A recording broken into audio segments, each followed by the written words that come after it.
ஒரு சிறிய கிராமத்தில் பழைய வீடு ஒன்றில் வசித்தாள் முத்தம்மாள். வயது 70 கடந்திருந்தாலும் மனம் மட்டும் பிள்ளைகளுக்குள் இளம் நிலையில் இருந்தது. 3 மகன்கள், ஒரு மகள். ஆல் வெல் செட்டில்ட் இன் சிட்டிஸ். ஆனால் முத்தம்மாளுக்கு மட்டும் அந்த வீடு, அந்த மண், அந்த கோவில் தெரு, இவைதான் வாழ்க்கை. முதல்ல பிள்ளைகளோட மாதம் ஒரு முறை வந்து போவாங்க. அப்புறம் இந்த ஆண்டு ஒரு முறை. பின்னால் காத்திருப்பும் அத்துடன் வரும் ஏமாற்றமும் மட்டும் மிச்சமாய் போனது. ஒரு நாள் திடீரென்று மூத்த மகன் விஜய் வந்தான். அவருடன் மனைவி, குழந்தைகளும் வந்திருந்தனர்.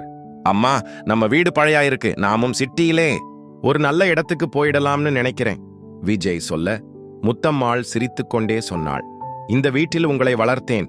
உன் அப்பா மறைந்ததும் இந்த மண்தான் எனக்கு துணை. இங்கு விட்டு போவதற்கு மனமில்லை தம்பி. விஜயின் மனைவிக்கு இது பிடிக்கவில்லை. ஒரு வாரத்திலேயே அவர்கள் புறப்பட்டனர். முத்தம்மாள் எதுவும் சொல்லவில்லை. பான்று முதல் அவர் வேறொரு நிலைக்கு மாறினார். சோகத்துடன் பழக ஆரம்பித்தார். மாசங்கள் கடந்தன.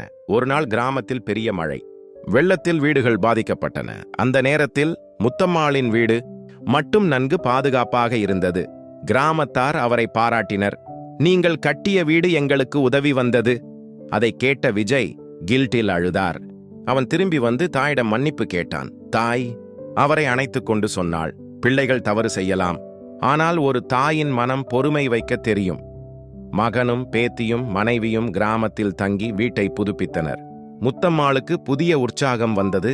அந்த பழைய வீடு புது வாழ்க்கையை பெற்றது.